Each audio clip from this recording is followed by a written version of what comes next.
What is up, everyone? Welcome to this week's edition of Competitive Eating Weekly. This week's episode, we're going to kick it off with Matt Stonie's 2 million subscribers video. Now, Matt Stonie recently hit 2 million subscribers and wanted to make a special video that I discussed in the previous one where he said he had a good idea and he was going to make a certain video.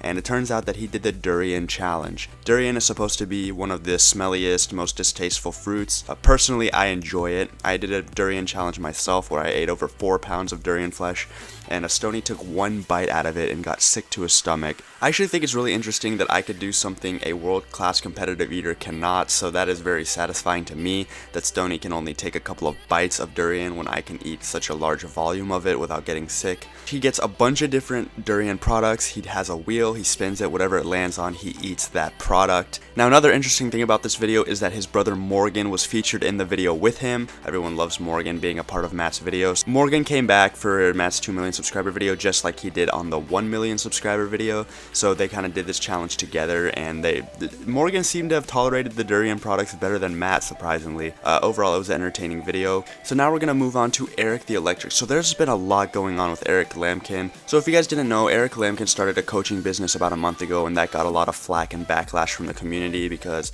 people said that he wasn't knowledgeable and didn't have the proper certifications to be a health coach and nutritionist.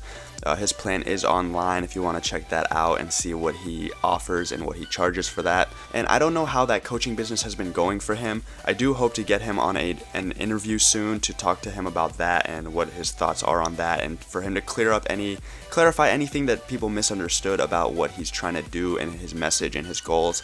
I do know a lot of people sometimes bend things out of context or take them out of context or make judgments and assumptions based on things that simply are not true. So I do want to let Erik kind of clarify that for us a little bit and have him on and let him give his 2 cents on the whole coaching thing and what he's trying to accomplish through that. But more recently, Erik just made a video called What's Wrong With Me, talking about essentially how his life is so routine and he's just so stuck in his own cycle and how unmotivated and how tired he's been lately of the whole YouTube and work and just life thing in general. So he pours his heart out in this video.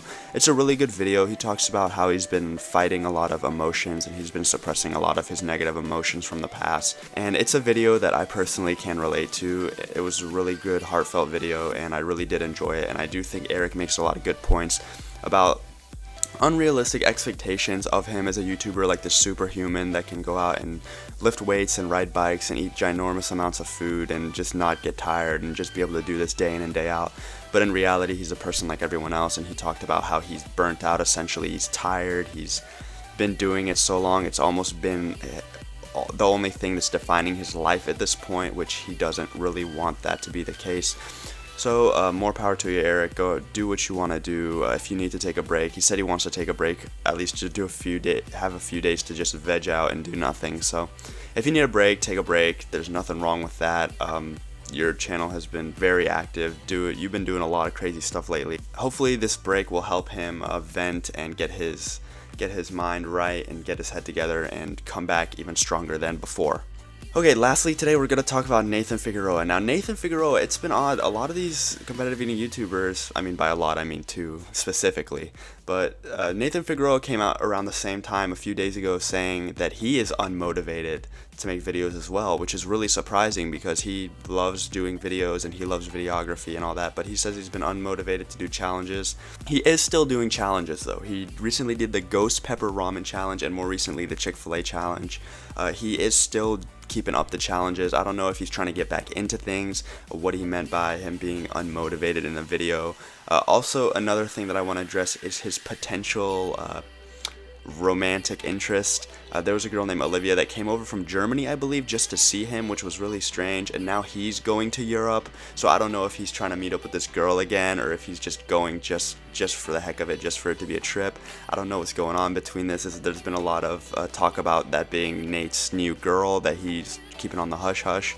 Also, he did kind of address it during the video. He didn't give a definitive answer, but someone did ask if Olivia is his girlfriend or if they're dating or seeing each other, and he kind of just brushed it off and didn't answer the question. The fact that he evaded that answer leaves a lot to be desired. We do still want him to confirm whether she was just a friend or just a visitor, just a fan, or a true romantic interest. So Nate, answer the question, man. Okay, and also before I end this video, I want to congratulate Randy Santel for hitting 250,000 subscribers on his Instagram a few days ago. I believe it was last Tuesday. Randy Santel said that he hit the 250,000 subscriber mark, making him the third YouTube competitive eater ever to have 250,000 or more subscribers. Congrats, Randy. I know that's a huge milestone for you. He's been pumping out videos like crazy, like 2 a week of insane food challenges. He's been putting in the time, putting in the effort, putting on the weight, all in the name of YouTube. Congrats, Randy. Great job on your videos. Well, that's all I have for this video, guys. I hope you guys have enjoyed the second week of the Competitive Eating Weekly series. If you liked, leave me a like, subscribe if you haven't, if you want to see more of these videos, and I'll see you in the next one. Later, guys.